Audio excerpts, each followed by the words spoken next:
Yo, what's up mga tol? Ang mga solido at epektibong linya ni Ban, yan ang nakapaloob sa content natin ngayon. Pero bago yon, kung interesado ka sa mga ganitong usapan, especially sa rap battle, ay iniimbitahan kita na mag-subscribe sa ating YouTube channel. Marami pa tayong interesting content na paparating, kaya make sure na nakaklik ang notification bell button para maging updated.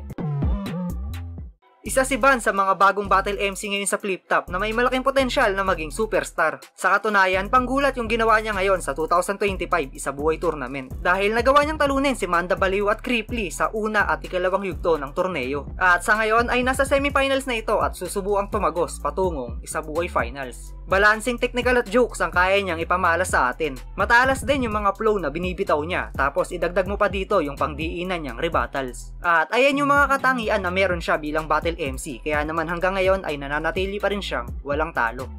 Sunod-sunod to, grabe! Tsak luluhod to sa akin! Two-liners sumuntok versus jiu-jitsu at karate! Two-liners lang ang kaya mo, ang bobo ng atake! Ayoko nun, ang gusto ko, mag-combo ng marami! Ito'y landslide victory! Matatabunan ka o pare! Yung flow ko ay lahar, pero yung sukat pang tsunami. Pero typical to na Pinoy, merong pauso to palagi. Magpapatawa pa rin sa kabila ng dilubyo na nangyari. Magpatawa ka na! Yung baboy, ginawang manok, nang walang pag-alinlangan. Di niya matukoy ng maayos ang likha ng kalikasan. Ngayon, paano ka papalag sa gubat ng animalan kung sa simpleng manok at baboy di mo alam ang kaibahan?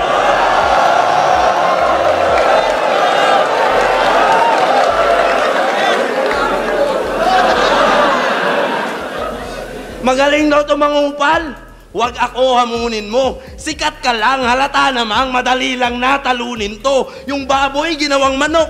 Reverse ko lang, ayusin ko. Ngayong manok naman ang biko lang siyang bababuyin ko. Gumaya ka lang ng estilo man. Huwag kang feeling important. Magagaya mo yung taglish na maestro, pero hindi yung lesson plan. Kaya hampas sa nerdong yan ng baseball bat, naging home run. Hirap hanapin ng MP, ngayong inabutan ng liquor ban. Para patunayan sa'yo na, sa akin di ka makasabay. Di ba gusto mo magkampiyon? Puso unahan kita bay. Lahat ng gusto mo at nais dadaan sa aking kamay, tsaka ka lang mauuna kapag gusto mo mamatay. Tapos magyayabang ka pa na sa Mutos, isa ka sa best player.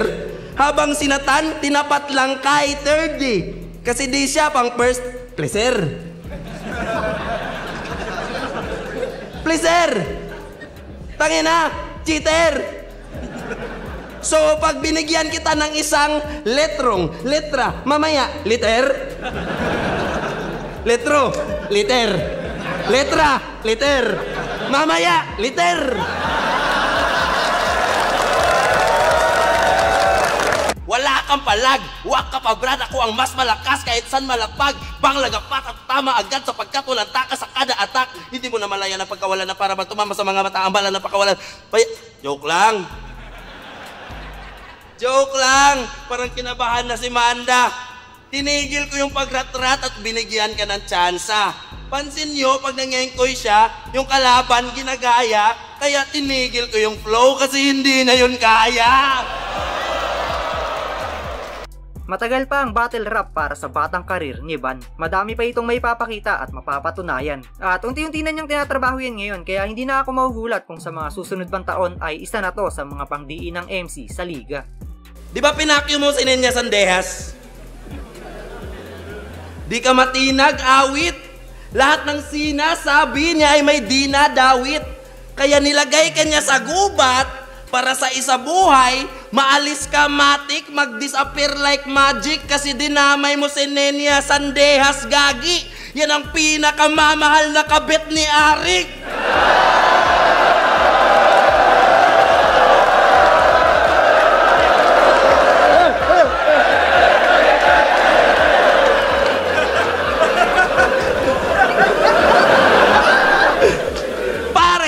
Mali ka ng babaeng napakyuhan.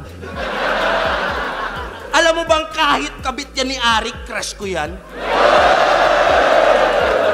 Nag-bash ka na nga sa battle nyo ni Batang Rebelde, di ba? Pero di mo tinigil pagiging makitid ng isip iba. Nahihigitan niya yung enemy niya pag nag-iirita. Mahiya ka sa mga tao at sa tropa mo na iniimbita. Ang mahal ng ticket, di mo naisip baka magsisi sila. Hayaan mo ko mag-perform na maayos habang kinikitil kita para mas lalo masulit yung ticket nila. Wala kang ganyan.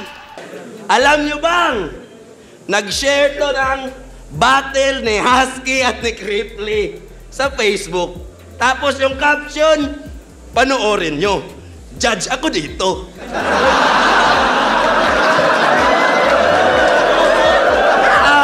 Angkon siya. Judge ka lang pala. Ba't nagmo-moment ka, men?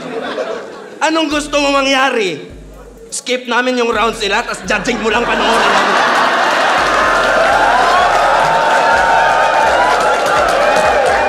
Hindi tayo si Kat Kenzer!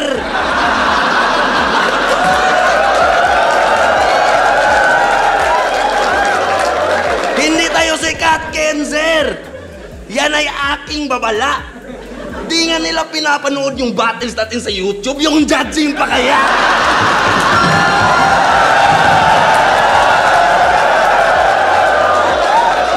Rekta ang atake, hindi lilihis. Tatamaan ka sa critics. Paano ka naging top tier na lyricist kung puro parody sa lyrics?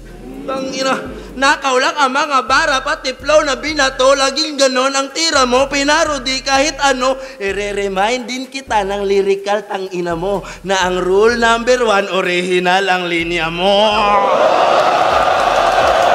Taga Surigao ka pala, ha? Bakit parang si Raulo Panggapo na baka bobo at bano nagre-reference ng basketball tapos hindi marunong maglaro? Hindi ka marunong maglaro. Huwag mo nang itanggi. Free throw na lang gagawin mo. Pinasa mo pa sa kampi. Gaya ng sinabi ko kanina, kasalukuyang nakasalang sa Isabuhay Tournament itong si Van. At sa paparating na semifinals ay kakaharapin niya ang veteranong si Lip Cram. Sa tingin niyo mga tol, kakayanin kaya niyang talunin si Lip Cram para umabante sa finals? Kasi sabi na kay Boy Slot, you're gonna lose 3. Ngayon ikaw ay tatalunin na din. Nadine, lose 3.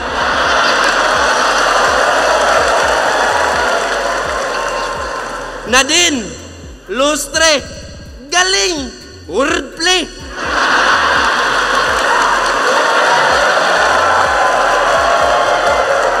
Ngayon sinong pikon, sinong banas? Kita naman sa itsura ng face mo. Paano ka pa mag-aangas? Dito mismo ikaw ay erase bro. Hindi tayo magkaantas kahit sa parody ang lay mo. At tandaan mo ako ang batas. Brrr! Makina na Cheto!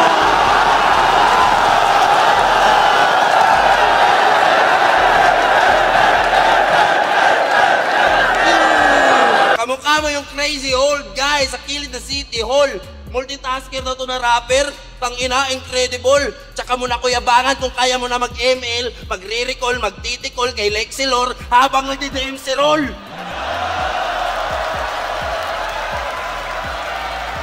Diba taga Leyte ka? Taga Leyte ka eh. Pero walang ambag. Tapos ang yabang pa ng puki ng inang to. Bukod kay GL, yung naalala namin sa Leyte, Yolanda. Nung ang Tacloban binagyo, walang ikaw. Si GL ang at si Yolanda, hindi kita papaboran. Pagkat GL man o Yolanda, parehas lang nagpapaulan, walang ikaw. Tarantado, ang aking galit ay sukdulan, mining ang pakyuhan. Sana lahat na malakas na bagyo sa Pilipinas ay mag-parking sa Tacloban.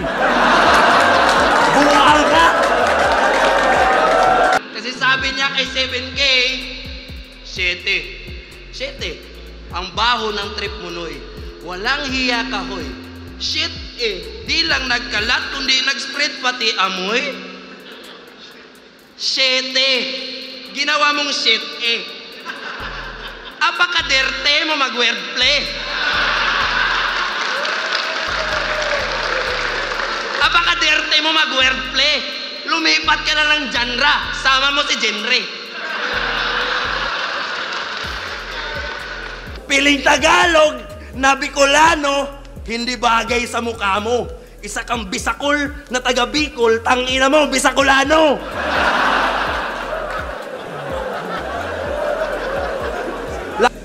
Pag nag-rap to, tragedy. Puro lang lies and fallacy. Alimango ka masyado. Utak-uwak capacity. Nangihila pababa na para bang gravity. Yung zodiac, Cancer. Puro lang crab mentality.